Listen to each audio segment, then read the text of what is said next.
श्री गणेश, श्री गणेश, श्री गणेश।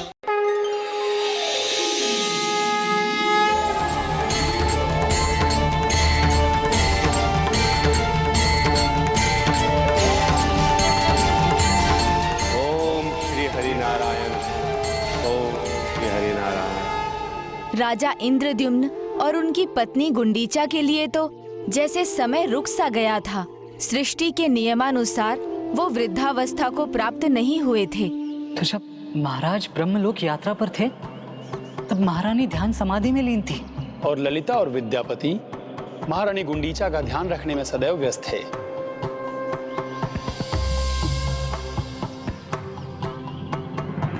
शीघ्र ही ललिता और विद्यापति को एक पुत्र की प्राप्ति हुई। महारानी गुंडीचा और महाराज इंद्रद्युम्न को इस बात का आभास भले ही नहीं था, किंतु उनके निकट सब कुछ बदल रहा था और ऐसा कुछ दिन और माह नहीं अपितु दशकों तक चलता रहा। देखते ही देखते उनका पुत्र युवक बना, उसका विवाह हुआ और वो भी देवी गुंडीचा का ध्यान रखने में अपने माता पिता का हाथ बटाने लगा, जो सब कुछ भूलकर प्रभु की साधना में लीन रही। और महाराज इंद्रद्युम्न को अभी ब्रह्मलोक पहुंचने में समय था, किंतु कुछ वर्षों बाद जब विद्यापति और ललिता की मृत्यु का समय निकट था, तो उसने अपने सारे कर्तव्य अपने पुत्र और पुत्रवधू को सौंप दिए। हमारा समय अब निकट है पुत्र, अब तुम्हें ही भाभी माँ की देखभाल करनी है और तुम्हारे बाद ये कर्तव्य तुम्हारी संतान करेगी। ये पीढ़ी दर पीढ़ी चलता रहना चाहिए जब तक हमारे ज्येष्ठ महाराज इंद्रद्युम्न ब्रह्मलोक से इस धरती पर वापस नहीं आ जाते हैं। हम आपको वचन देते हैं पिताजी। माँ। और उनके इसी वचन के अनुसार उनकी आने वाली सभी पीढ़ियां देवी गुंडीचा का ध्यान रखती रहीं।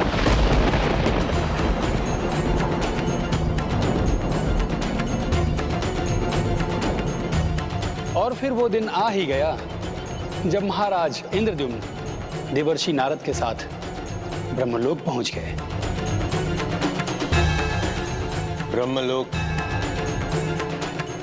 ब्रह्मलोक तक आ चुके हैं हम राजन।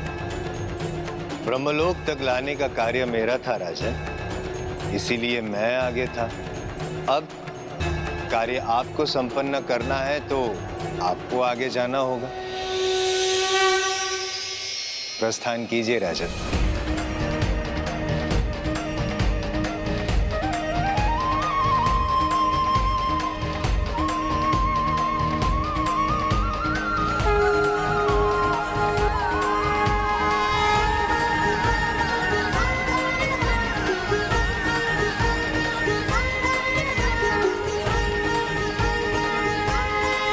प्रभु ब्रह्मदेव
प्रणाम ब्रह्मदेव।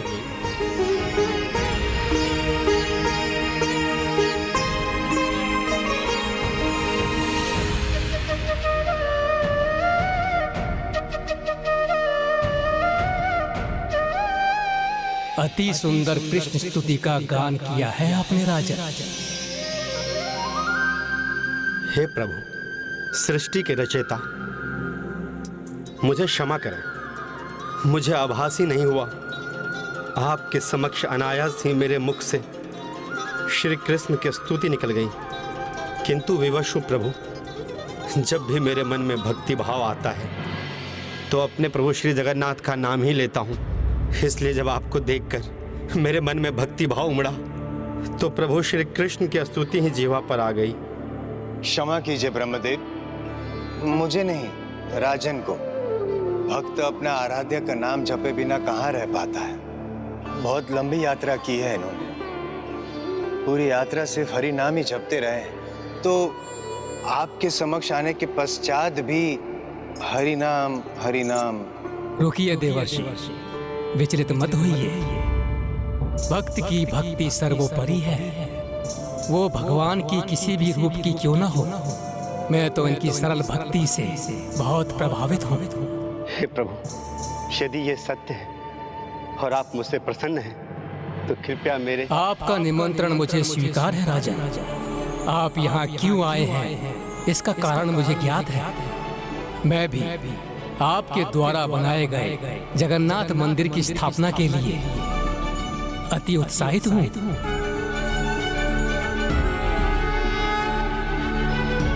इस प्रकार प्रभु ब्रह्मदेव जी ने महाराज इंद्रद्युम्न की सरल भक्ति से प्रभावित होकर उनका निमंत्रण स्वीकार किया।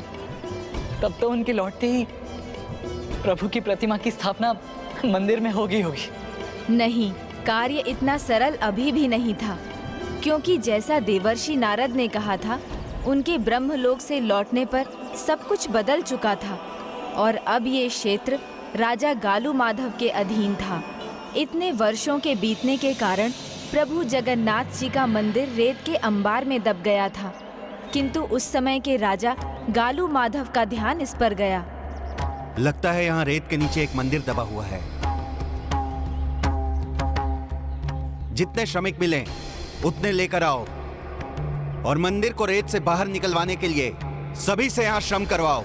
मेरे नाम से ये महान धर्म कार्य शीघ्र होना चाहिए। राजन, मुझे आशा है कि आपको भी ये ज्ञात होगा, आप जब जगन्नाथपुरी वापस लौटेंगे तो वहाँ सब कुछ बदल चुका होगा। आपके सभी परिजन, सहयोगी, जिन्हें आप अपने जीवन में जानते थे, वो सब मृत्यु पर्यंत मृत्यु लोक को छोड़कर जा चुके होंगे। आपके राज्य पर भी किसी और राजा का शासन होगा। मंदिर की देखरेख भी किसी और के हाथ में होगी।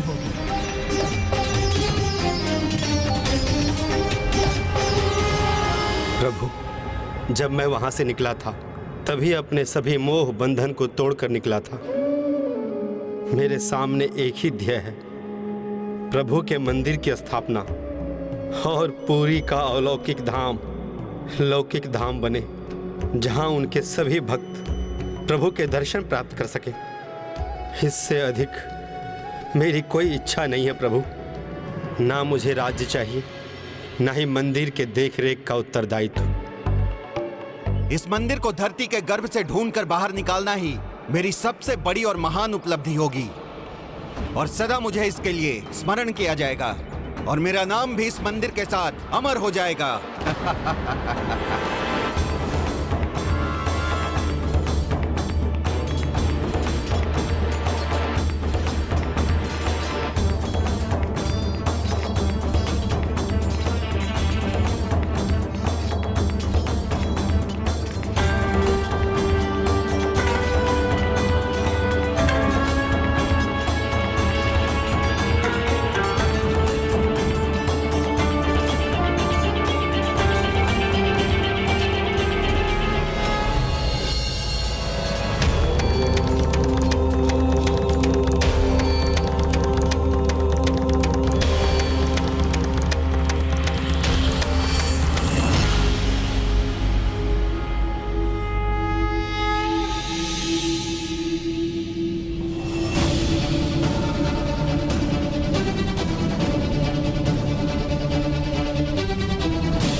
हे पूरी के दिव्य पावन स्थल, मैं आपको नमन करता हूँ। हे पूरी के दिव्य पावन स्थल, मैं आपको नमन करता हूँ।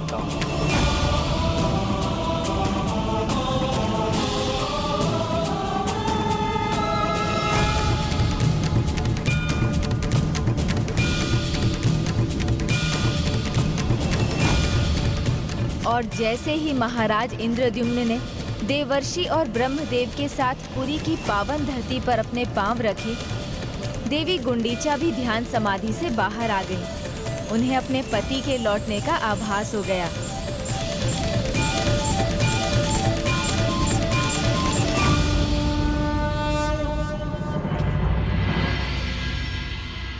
पुत्र, तुम अवश्य विद्यापति और ललिता के पुत्र होगे। नहीं माता, वो तो हमारे परम पूर्वज थे।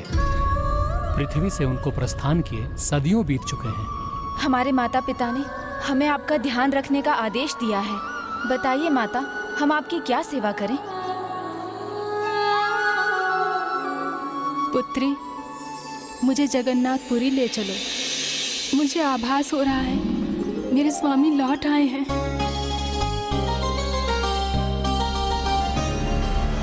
तो यहाँ किसी का भी प्रवेश निषेध है।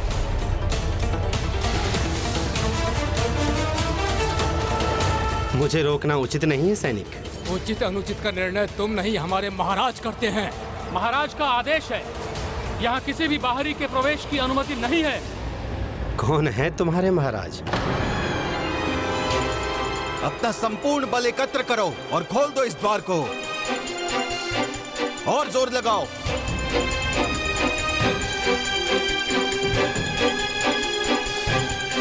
लगाओ और बलपूर्वक। अरे खोलो। मुझे अपने महाराज के पास जाने दो, मुझे उनसे बात करनी है। तुम्हें बात करनी है तो क्या, उन्हें तो नहीं करनी? मैं तुम्हारे महाराज की सहायता कर सकता हूँ। मुझे ज्ञात है कि इस मंदिर का कपाट कैसे खुलेंगे। प्रभु की कृपा से इस मंदिर का निर्माण मेरे द्वारा ही हुआ है, इसलिए मुझे आगे जाने दो। कौन है ये जो इस मंदिर के निर्माण का श्रेय ले रहा है?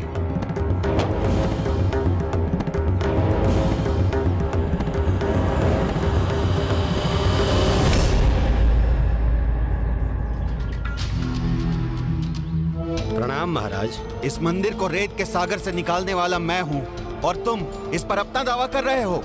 मैं जो कह रहा हूँ वो सत्य है महाराज। सहस्त्रों वर्ष पहले मैं इंद्रद्युम्न यहाँ का राजा था।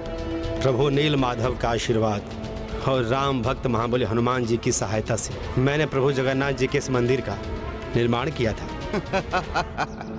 सहस्त्रों वर्ष पहले यही कहा ना तुमने? और ये भी ना कि स्वयं भगवान आए थे तुम्हारे सहायक बनने। तुम जो भी हो, तुम्हारा ये झूठ सुनने वाला यहाँ कोई भी नहीं है। प्रभु के इस मंदिर में अपना नाम अंकित करने की लालसा है तुम्हें। मैं कोई अबोध बालक नहीं हूँ जो तुम्हारी इन झूठी कथाओं से प्रभावित हो जाऊंगा। तुम्हारे लिए यही अच्छा होगा, तुम जहाँ से आए हो वहीं पे लौट जाओ। अन्यथा मेरी ये तलवार झूठ बोलने वालों पर तनिक भी दया नहीं करती। जाओ।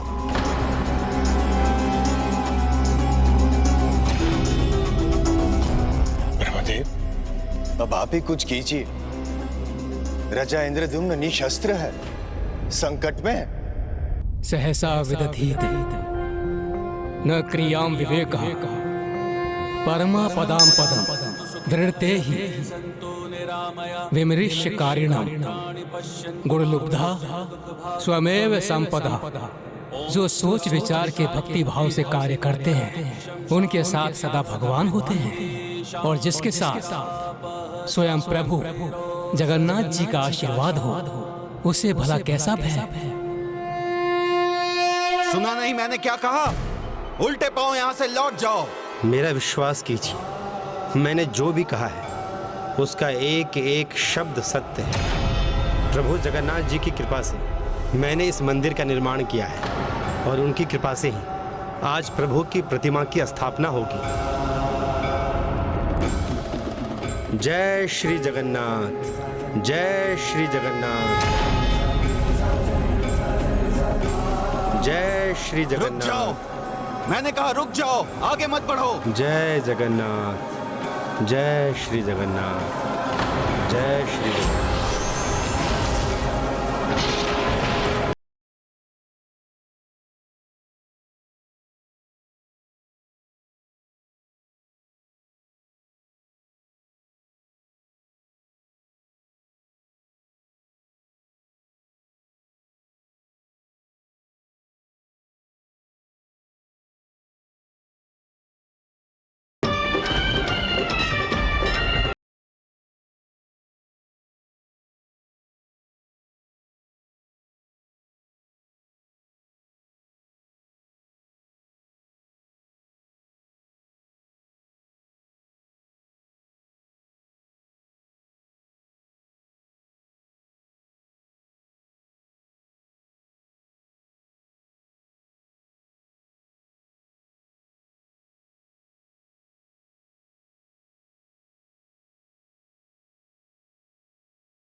मैं लौट आया प्रभु, मैं लौट आया।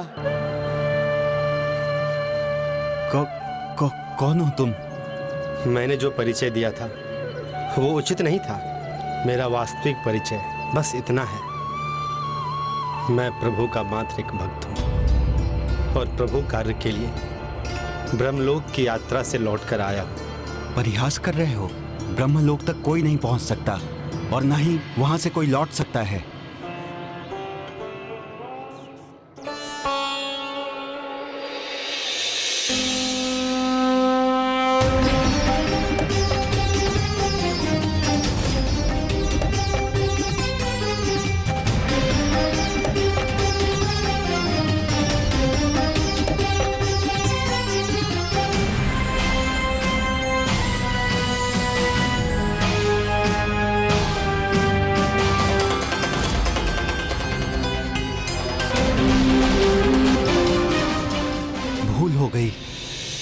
मैंने आप पर अविश्वास किया। मैं तो एक साधारण राजा हूँ। इतने गूढ़ रहस्यों को जानना मेरे लिए कहाँ संभव है। मुझे क्षमा कर दीजिए। प्रभु के मंदिर में क्षमा प्रभु से मांगनी चाहिए।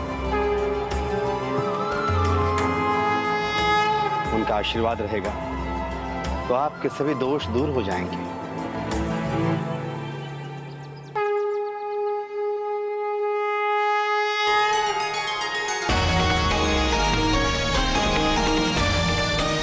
प्रणाम ब्रह्मदेव, प्रणाम देवर्षि। मेरे अहोभाग्य, आपके दर्शन प्राप्त करने का अवसर मिला। मनुष्य का एक पुण्य कर्म भी उसके अनेक दोषों से क्षमा दिलवा देता है। नहीं प्रभु, मैंने तो पाप किया है। प्रभु के इन महान भक्त को उनके मंदिर में आने से रोकने का पाप। किंतु आपने उनके मंदिर को रेत के सागर से बाहर निकलवाने का कार्य किया था ना राजन। इसलिए मैं आपको आशीर्वाद देता हूं कि कालांतर तक, जब तक प्रभु जगन्नाथ जी का मंदिर इस पृथ्वी पर स्थित रहेगा, तुम और तुम्हारे बाद आने वाले यहाँ के सभी राजा भगवान पर सच्ची श्रद्धा रखने के कारण मंदिर के धर्म कर्म से लाभान्वित होंगे और प्रभु जगन्नाथ का आशीर्वाद उन पर सदा बना रहेगा।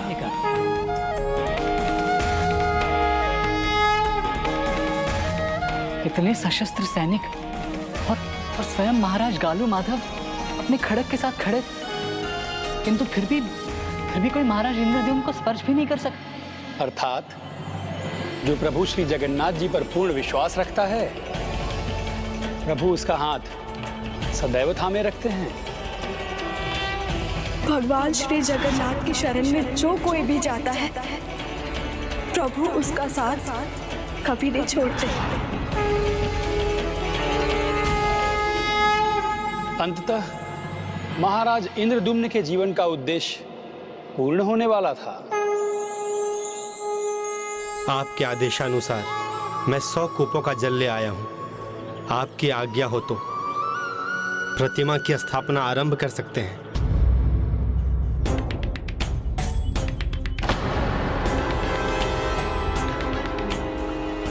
प्रभु, आपका शांत होना मुझे चिंतित कर रहा है।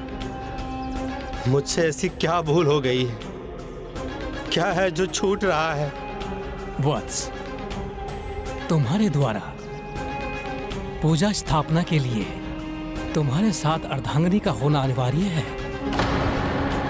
विवाहित दंपत्ति जब एक साथ यज्ञ में बैठते हैं तभी उसे पूर्ण माना जाता है। जब तक मेरी श्वास चलेगी मैं निरंतर तपस्या करूंगी कि आपके ब्रह्मलोक की यात्रा सफल हो। प्रभु, पृथ्वी के सहस्त्रों वर्ष पहले मेरा यहाँ से प्रस्थान हुआ था। तब मेरी अर्धांगिनी के साथ क्या हुआ मुझे कुछ भी ज्ञात नहीं। इस सृष्टि का नियम तो आपने ही निर्धारित किया है। जिसका जन्म होता है उसकी मृत्यु भी होती है, तो अब वो जीवित कहाँ होगी? किंतु इतना अवश्य है, उसने मुझसे कहा था वो मेरी प्रतीक्षा करेगी।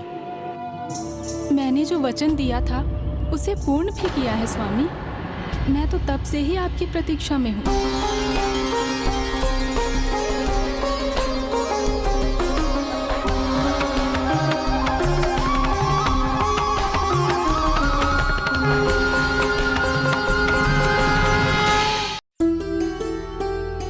प्रणाम ब्रह्मदेव, प्रणाम देवर्षि।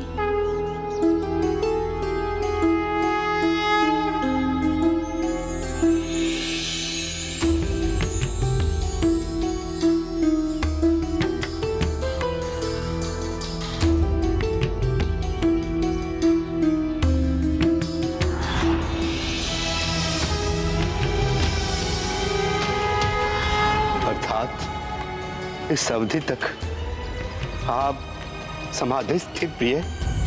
हाँ स्वामी, देवर जी और ललिता के वंशजों ने मेरी देखरेख की।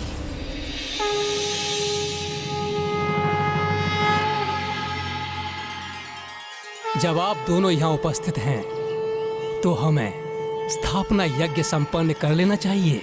प्रभु, यज्ञ का आरंभ प्राण प्रतिष्ठा से करने वाले हैं। वो तो आप पहले ही कर चुके हैं। प्रभु नील माधव के विग्रह का प्रभु की प्रतिमा में समा जाना ही उनकी प्राण प्रतिष्ठा थी। अब तो बस अभिषेक और स्थापना यज्ञ शेष है। रम्यम सुशोभनम दिव्यम सर्व सौख्यंकर शुभम आसनम च मया दत्तम गृहाण परमेश्वरः। अब आप अभिषेक आरंभ कीजिए। विद्महे पुर्यां क्षेते चरीमहि तन्नो पुरुषः प्रचोदयात्।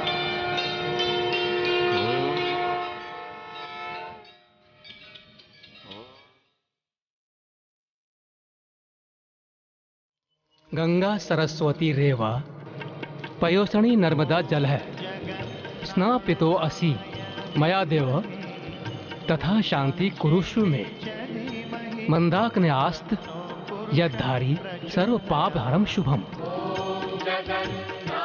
तदिदं कल्पितम देव स्नानार्थम प्रतिगृहताम्।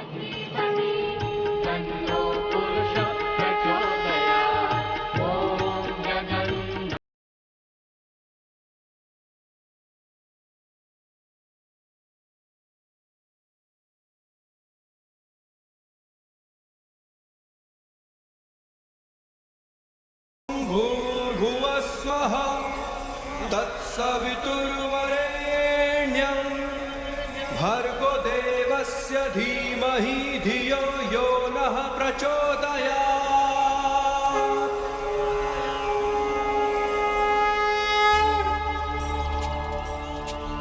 ॐ द्यौः शान्तिरन्तरिक्ष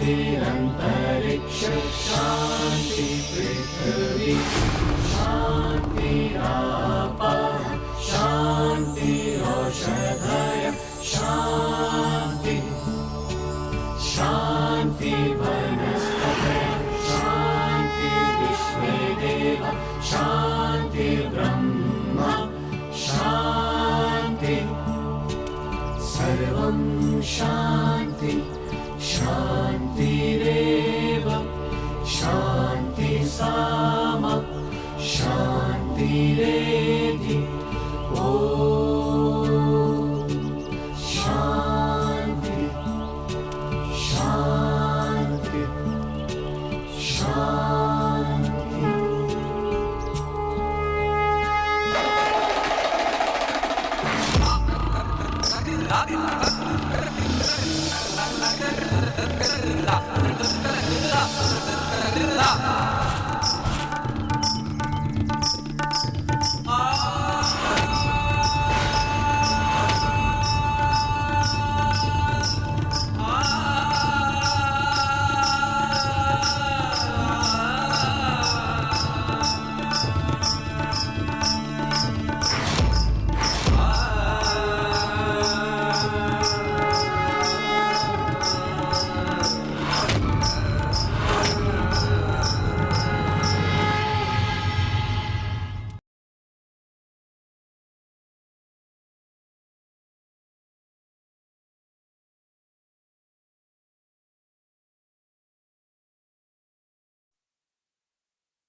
इस शुभ घटना से तो प्रत्येक लोक आनंदित होगा, क्योंकि अब अंततः पुरी का अलौकिक धाम लौकिक हो गया है। प्रभु प्रतिमाओं की स्थापना को इंगित करने के लिए मैं प्रभु ध्वज को मंदिर के ऊपर फहराऊंगा।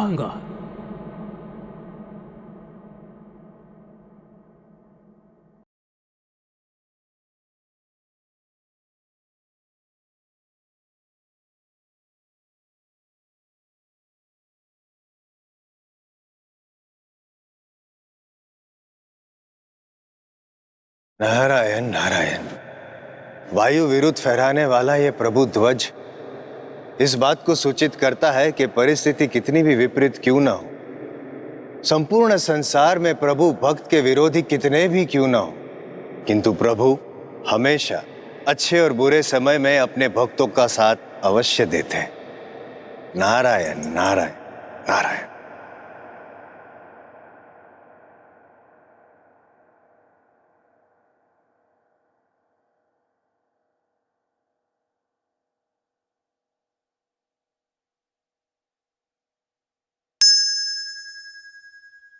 जब सब मेरे विपरीत था, पिताजी छोड़ गए, माँ छोड़ गई, भैया प्रस्थान कर गए, मेरी अर्धांगिनी भी मुझसे विलग हुई, तब भी प्रभु जगन्नाथ सदा मेरे साथ ही रहे, मेरा मार्गदर्शन करते रहे। आओ आओ, मैं तुम्हारी प्रतीक्षा कर रहा हूं। मैं अपने धाम में तुम्हारी प्रतीक्षा करूंगा। इस प्रकार प्रभु जगन्नाथ जी के मंदिर की स्थापना हुई, किंतु अभी महाराज इंद्रद्युम्न और उनकी पत्नी गुंडीचा को उनकी अटूट भक्ति का फल मिलना शेष था। प्रभु, आपका कोटि कोटि धन्यवाद। आपके आशीर्वाद से ही हम अपने जीवन का उद्देश्य पूरा कर सके। अब कृपा कर हमें साक्षात दर्शन देकर मोक्ष प्रदान करें प्रभु।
व्यक्ति यदि दृढ़ संकल्प और पूर्णता के साथ कार्य करता है तो सफलता अवश्य मिलती है।